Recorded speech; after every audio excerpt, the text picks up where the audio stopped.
Thistle let out a sigh of relief. Finally, now maybe I can get some sleep.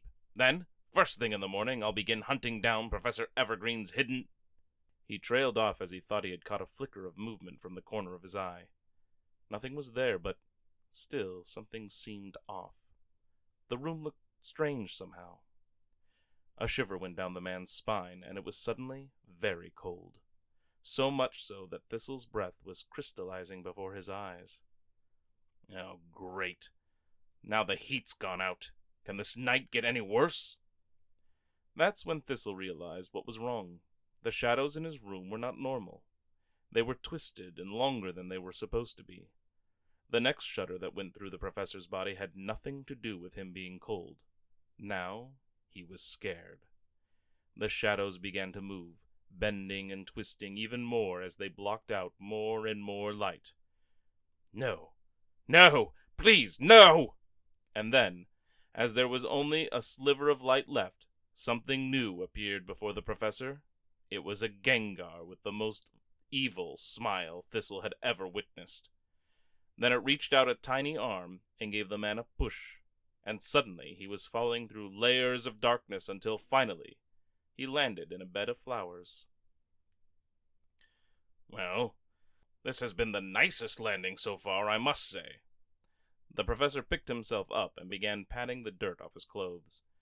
As he did that, he noticed a gathering of people from town all standing up on a hill near a large tree. He recognized a few faces, such as Gray and his mom, as well as Mr. Edwards. Curious, Professor Thistle climbed the hill toward the gathering. As he drew closer, he began to notice that the group was awfully quiet. Usually when people got together, they couldn't help but make way too much noise. It was the somber expressions that he spotted next. And then there were a few spots of sobbing. Once he finally reached the edges of the group, he saw Miss Ratchet, tears streaming as she looked at a small casket above a pit in the ground.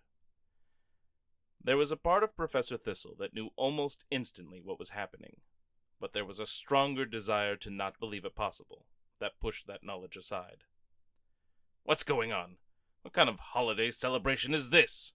I thought this time of year was always filled with people walking around with huge, foolish smiles and loudly wishing happy greetings to everyone they pass.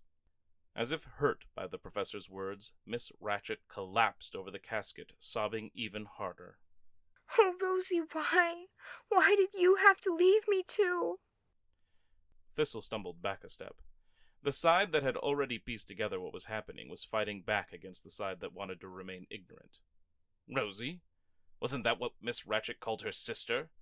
But she was only 10. This couldn't be the same one, right? Thistle looked around and realized that he wasn't talking to anyone. He hadn't even seen the Gengar since it had pushed him into that tragic place. Oh, Rosie, you were so young. Living in denial becoming a near impossibility, Professor Thistle changed tactics. Where are their parents? If they were actually taking care of their children, then none of this would have had to happen. Gray stepped over to Miss Ratchet and rested a hand gently on her shoulder. Thistle noticed that he, too, had been crying. Hey, he said softly. My mom said you should come home with us tonight. We'll be your family now. Tears started to stream down the boy's face again. Professor Thistle looked down, unable to watch the sadness any longer. Then he felt a tiny hand slip into his. It startled him, and he looked down. There he met Rosie's eyes staring back up at him. His heart stopped momentarily, and he wanted to flee, but also didn't feel as if he could move at all. Feeling guilty, Professor? If Thistle was honest with himself, then yes, he was feeling very guilty, but he tried to justify it instead. It wasn't his fault the girl was sick and died. It wasn't his fault that Miss Ratchet had to raise her sister because their parents were not around. He tried to tell the little girl that he didn't feel guilty, but his mouth didn't seem to be working properly. It makes sense. I might still be alive if you had been a better man. Ruby had to stay home and look after me after our parents died, so she couldn't go on her Pokemon adventure, but I could have if I had been given a partner. Just because it is a widely held tradition doesn't mean I'm obliged to follow it. Rosie shook her head. No, that's true.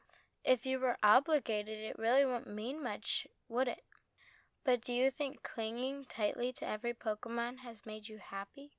Do you feel at peace when you spend hours counting and recounting your collection?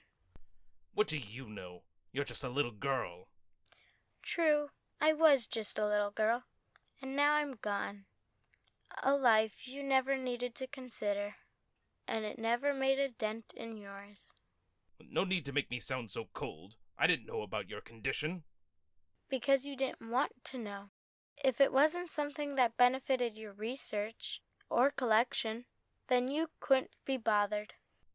So my crime is pursuing goals and interests? The girl looked at Thistle quizzically. A crime? Do you think this is some sort of punishment? Is it not? Dragging me from my comfortable bed to relive terrible memories and be forced to witness the tragedies others have made of their lives? No crime has been committed, Professor. Then why do this to me? Nothing is being done to you. This isn't a punishment. This is simply granting you what you claim to have already. This is the real world and how it works. And those choices then can be countered by the choices others make, yes? It isn't as if it is all up to me. The girl frowned. It is true. We are all connected. And as you try to break that, you only manage to separate yourself from the choices of others. What do you mean? Rosella didn't say anything else. She simply turned to look down the hill and pointed. Professor Thistle looked and saw the rest of the cemetery. From the hilltop where Rosella was buried, one could see over the entire garden of the deceased. And following her finger into the gloomy place, he saw that there was one corner that was darker than the rest. It was overgrown with untrimmed trees and bushes, and it seemed as if sunlight never touched it. A man stood alone there near a single tombstone. Who is that? Professor Thistle turned to look at Rosie, but she wasn't there. Standing in her place, still pointing over to the dark corner of the cemetery, was the Gengar. A flash of lightning and a crash of thunder made the Gengar seem even more sinister. Thistle jumped back in fright and found his foot slip down the hill as the heavens opened up and began dumping rain. Thistle tumbled, rolled, and slid down the hill. As he reached the bottom, he slid a few more feet through muddy grass. Wiping rain and mud from his eyes, Thistle looked back up the hill and saw the Gengar still looking down at him, the evil grin still plastered on the Pokemon's face. The rest of the group that had been there for Rosie's funeral were gone. Climbing to his feet, Thistle looked back where the lone man had been standing. He was still there. Thistle, nervous about what he would find, stepped closer to that dark, overgrown corner. At first, the professor had expected to find his future self standing there, but it wasn't. In fact, Thistle didn't recognize the man at all. But he was standing near a pit that was clearly the burial location for another funeral. But who would only warrant a single attendee to their burial? Ah, excuse me, sir, but could you tell me whose grave this is? The man didn't acknowledge him, of course. After all, no one else had done this whole bizarre evening. The man took out a pocket watch, looked at the time, and shrugged. He snapped it closed and turned to grab a shovel, and then he started throwing muddy dirt into the pit. Thistle realized that even that man wasn't there for the funeral. He was simply there to bury the body.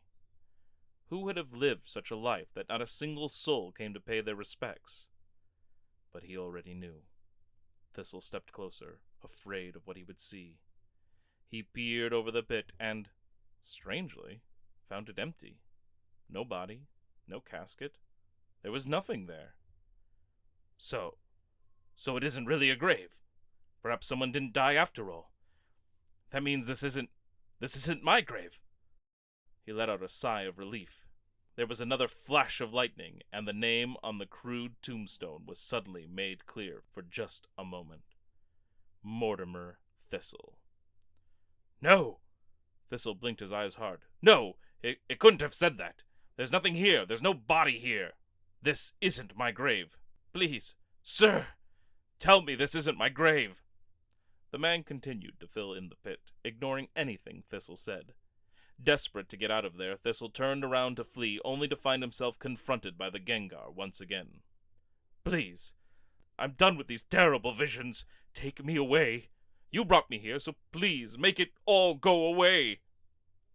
Continuing to grin its eerie grin, the Gengar slowly reached out toward Professor Thistle.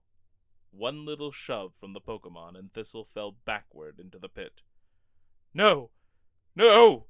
Get me out of here!" Splat! A large shovelful of mud covered Thistle's face. Frantically, he wiped it away, but more and more mud was hurled down at him.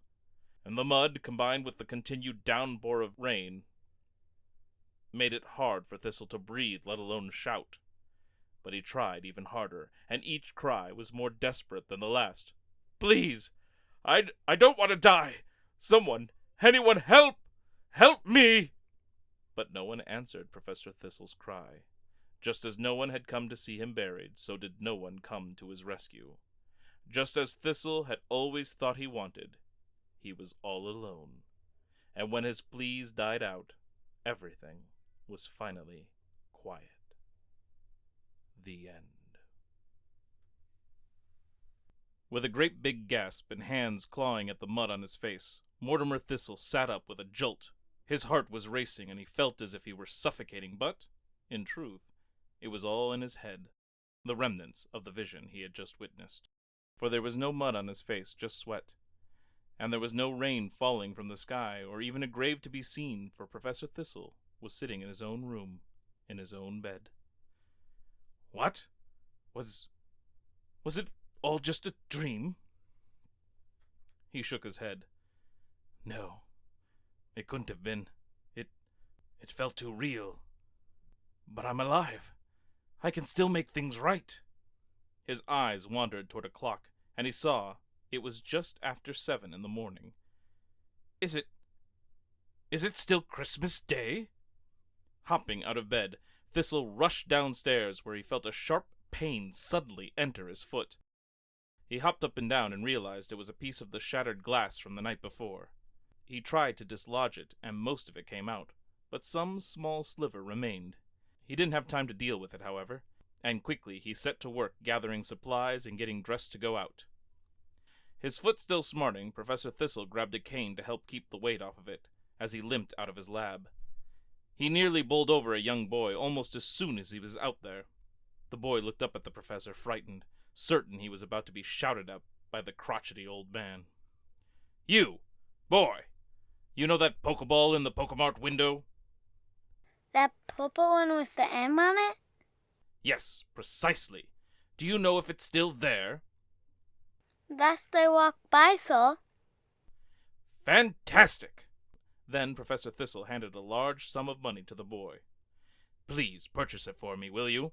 And pick up, 10 of the yellow ones, 20 of the blues, and 30 of the regular red and whites." The boy's eyes grew wide. "Oh, and then get a few for yourself as well, while you're at it." But so, I'm not old enough to be a Pokemon trainer. "Ah, but you will be someday, and I'm sure you'll be an excellent one." Right, so. Thank you, so. "That's a good lad. Oh, and meet me in the town square in, say, half an hour," Thistle shouted after the already departing boy. The professor clapped his hands together. Now, time to pay a little visit. Gray was in his house and tossing a ball to his Bellsprout while his Apom was off in the kitchen helping with the dishes. A thunderous and angry-sounding knock hit the front door, and it caused the ball that Bellsprout was about to catch to, instead, smack right into its bell-shaped head, knocking the grass Pokemon over. "Will you see who's at the door, Gray?" The boy's mother called out from the kitchen. Yeah, okay, Mom. Gray got to his feet and started for the door. Bellsprout, after shaking its head clear, popped up and trotted after the boy. It caught up just in time for Gray to start opening the door and for the person knocking to take over and slam it open faster, crushing Bellsprout between it and the wall. Professor? What are you doing here? Thistle marched in, grumpy-looking as ever. "I need to have a word with you, Gray." Okay. Come on in, have a seat. Gray gestured toward one of the chairs in the living room. Meanwhile, a dazed Bellsprout wobbled on its feet, looking a little flatter than usual. No, I can't. I'm pressed for time. Let me just say my piece, and then I'll be on my way. Gray sighed. Okay, Professor, but it's Christmas morning. Oh, don't bother. I already know what day it is. It has been made all too clear to me. Thistle marched farther into the room and looked out the window. Now, Gray, I have to say, I have had a lot of hope for you. Your circumstances with your father being what they are, I saw you something as a kindred spirit. I thought that perhaps you would one day learn to see the world as I do. I wanted you to wise up to the realities of the world quicker than I did. Thistle lowered his head and sighed. But it seems you and I are not quite as alike as I had thought. Your endless optimism and carefree attitude are quite opposed to my way of doing things. You have come up short on my expectations. Oh. Sorry about that, Professor. I didn't mean to let you down. A grin crept onto Thistle's face, and he had to work hard to suppress it, and keep the amusement out of his voice when he spoke again. This was part of the reason he had been staring out the window and keeping his back to the young trainer. Listen, I think you are a skilled trainer, and you have a lot of potential. But, well, I just don't think you will ever achieve my accomplishments. And what accomplishments are those? Gray's mother had marched into the living room, her hands still wet from working on dishes. Breaking the hearts of children? Using Gray here to do the hard work so you can just hole up in your lab and count Pokemon? Is it an accomplishment in your lonely and pathetic world to not even look at a person you're speaking to?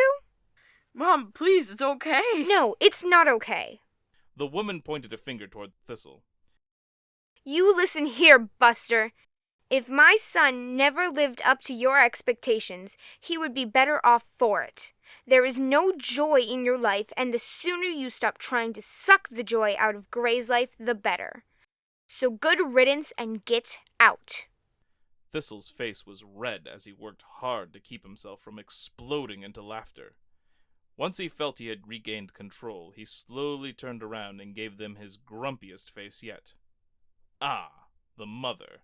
I hadn't expected you. He looked back over to Gray. Listen, Gray, I would prefer a less heated and interrupted discussion, and I do have some other errands to run. So, perhaps you will walk with me toward the town square? I think not, the mother protested. Gray held up an arm to stop his mother from approaching. He was concerned she might try to kill the man if given half a chance. Yes, I think I can do that, Professor. Just give me a couple minutes to get ready. He looked back to his mom. You better wait outside in the meantime, Professor. The professor clicked his tongue and glanced over at the mother. He almost broke right then and there out of fear after seeing the woman's eyes. Ah, yes, I suppose I can do that. Thistle tilted his hat and bowed his head toward Gray's mother. Good afternoon, miss. And then he limped out of the house on his cane to wait. Soon he was headed away from the house and toward the square in the company of Gray, while under the watchful and deadly eyes of the boy's mother. She stood, arms crossed, in the open doorway to her home. When Gray thought they were safe, he began to speak. What do you have to do that's so pressing today, Professor? Thistle jerked his head up, as he seemed to be lost in thought. What? Oh, don't worry about that. The professor placed his hands behind his back and took a deep breath.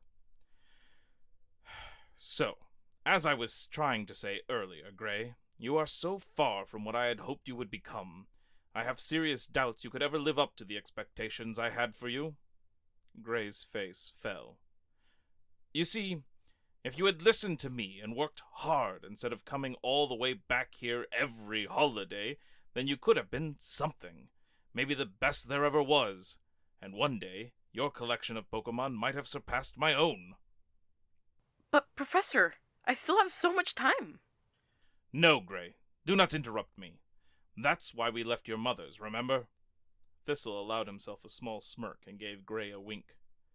You see, if you had followed in my footsteps, you would have collected and learned so much. Your collection would be the envy of others, and then you would spend every waking moment worried that someone might try and steal it. You would be consumed and lonely, bitter and angry. Gray looked confused and surprised by the sudden direction Thistle's speech had taken. Just up ahead, the square was in view, and the young trainer thought he saw a man and a boy standing beside some large bags. The thing is, Gray, I was wrong to try and mold you into another me. If you had listened and given me the time, I would have crushed your optimism, and you would have seen the world as I did. A dark, corrupt place full of treachery, where everyone is only looking out for himself, or simply a great fool. The professor stopped walking and turned to Gray, who also stopped to look at Thistle. The surprises continued as Gray saw tears in the old man's eyes. All this time, Gray, I should have been trying to be more like you instead. To see the world as you see it. To see people, not as enemies, but as feeling individuals, acquaintances, and maybe even friends. I'm so sorry, boy. Thistle dropped to a knee to be more level with Gray. Can you forgive a miserly old fool? Gray blinked, completely astonished and just ever so slightly weary that it was all some sort of trick. Perhaps the professor found some sick amusement in such a game. Still, if he was being honest, treating him as if he wasn't could be one of the worst things Gray could do. So he chose to believe in the possibility that Thistle had actually changed. Of course, Professor. I forgive you. Thank you, Gray. That means so much to me. Because if you couldn't, then I don't know if anyone could. You're such a good person. Thistle stood back up and then smiled at Gray. Now, whether or not you forgave me, I made an effort to make amends. As I left your home, I slipped something into the pocket of your jacket while it was still hanging up. The boy raised an eyebrow and had half a smile. What are you up to, Professor? Consider it a long overdue Christmas present. Reaching into his pocket, Gray's hand clasped around a spherical object. His eyes went wide, and he pulled it out. It was a yellow and black Pokeball, and he could tell there was something inside. Thistle wasn't just giving him a Pokeball, but a Pokemon. What? What's in there, Professor? Thistle grinned. He could see the boy was excited. I think you know. It's what you always wanted. Gray cradled the ball and looked down at it in awe. No way, really? Shrugging, Thistle gestured toward the path. Only one way to find out. Wasting no time, Gray tossed the ball and said, Espeon! I choose you! And a pink, feline-like Pokemon with two tails appeared onto the path. It looked over at Thistle, and then at Gray, who now held the Pokeball. It seemed to piece together what was happening and walked over to Gray. It rubbed against his leg and made a sort of purring noise. I don't believe it! Gray wrapped his arms around Thistle, which shocked him a bit, and he didn't know how to respond. Thank you so much! Okay, Thistle said. You're squeezing out all my oxygen. Oh, sorry. Gray let go and stepped back. Now, I was wondering, would you be willing to help me out with something? Yeah. Whatever you need, Professor. It was clear that Gray wouldn't have turned him down for anything at this point. Perfect. Let's not keep these two waiting any longer then, Thistle said, nodding his head in the direction of the man and the boy with the bags.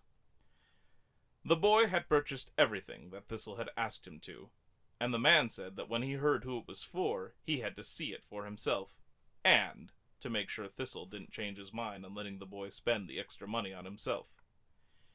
When it was all cleared, Thistle gave the boy and the man a few extra coins as a thank you, and then had Gray pick up the bags, as Thistle couldn't carry much with his current need of a cane. It was almost exactly 13 minutes later that a large bag sat in front of the small rundown home of Ruby and Rosella. Standing next to the bag was Gray, who was looking off into the distance where Thistle was crouching behind some bushes. Thistle gave a wave of his hand, and Gray took that as his signal. The boy gave a knock on the front door, and then he ran off as fast as he could around the corner of the building so he wouldn't be seen. After a moment, the door opened, and a little girl looked at the large bag and then all around the outside, looking for who knocked. Who is it? Ruby called from inside. There's nobody here. Rosella answered. But there's a huge bag out here. And I think it's full of Pokeballs. What? There's a bag full of Pokeballs out here. Soon Ruby joined her younger sister, and the two worked together to pull the bag into the house. Gray, peering from his corner, gave Thistle an excited thumbs up, and Thistle returned the gesture. Then Thistle stood up and limped his way toward the front door. He let the corner of his mouth drop into its familiar frown, and he took his cane and rapped harshly against the door. Once again it was Rosella who answered the door, but this time she didn't say a word. She simply looked up with fright at the menacing man. Now who's there? Ruby asked. When there was no answer, she tried again. Rosie? I think your sister is talking to you, little girl, Thistle growled. Immediately, there was the sound of thudding footsteps, and soon Ruby was at the door. What do you want? Get out of here. Isn't it bad enough I have to see you later today at work? Funny you bring that up, Miss Ratchet. Thistle narrowed his eyes at the young woman. But you won't be coming into work today. Ruby's head snapped back as if she'd been slapped. What? You won't be coming into work today, and I question whether you'll come into the lab ever again. Are you firing me? Rosella's eyes went wide, and she looked back and forth between Ruby and Thistle. You can't fire her. Especially on Christmas. You're so mean. Why are you like... Her rant was interrupted by a coughing fit. Ruby pulled her in. Go back in and get under the blankets, Rosie. You still need more rest. This little exchange kept the two Ratchets too distracted to notice the pained expression on Thistle's face. He recalled the vision of the future he had been taken to, and he hoped that the girl's fate would not be the one he had seen. With Rosella heading in and out of Thistle's way, the professor stepped into the threshold. Here's the problem, Miss Ratchet. It would seem someone else is in possession of a great many supplies I had purchased recently.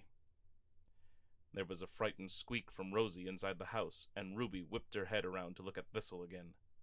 Her eyes went wide with terror. That seems strange, doesn't it? Especially in light of the fact that the objects in question are the very same you had concerns about last evening. Something about Pokeballs being expensive. Ring any bells? Look, we didn't steal any Pokeballs from you, sir. Of course not. That would be a completely foolish thing to do, wouldn't it? Still, it would be just as foolish of me not to look everywhere for them. Sure. Well, it would be really weird if they were here, don't you think? Very odd indeed. But I'm here now, so if I can just peek inside and make sure.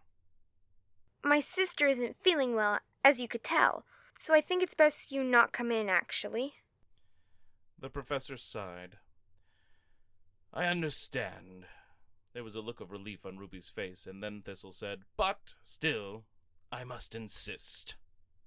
With that, the professor pushed forward and entered the living area, where things looked fairly similar to the way they had when he had been there with the Haunter.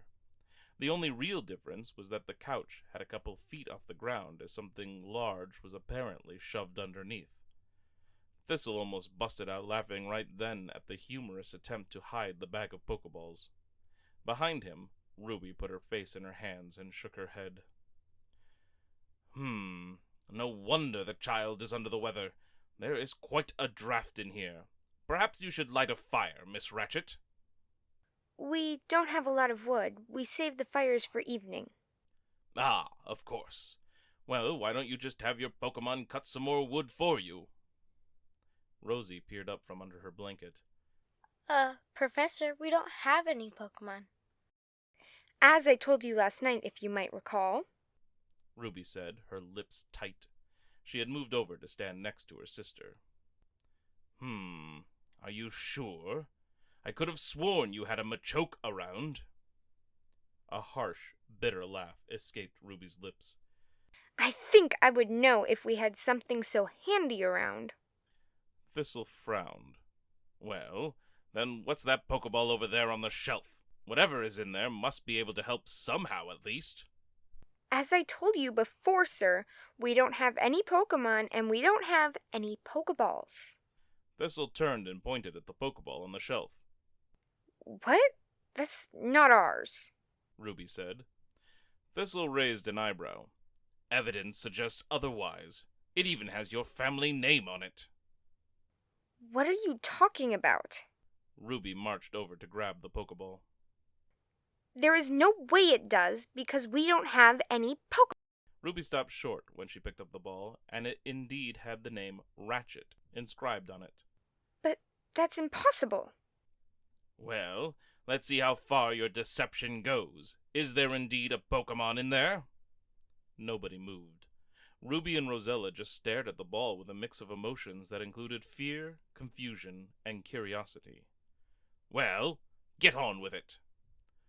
Ruby wiped her brow as the situation had begun to make her sweat. Then she tossed the ball.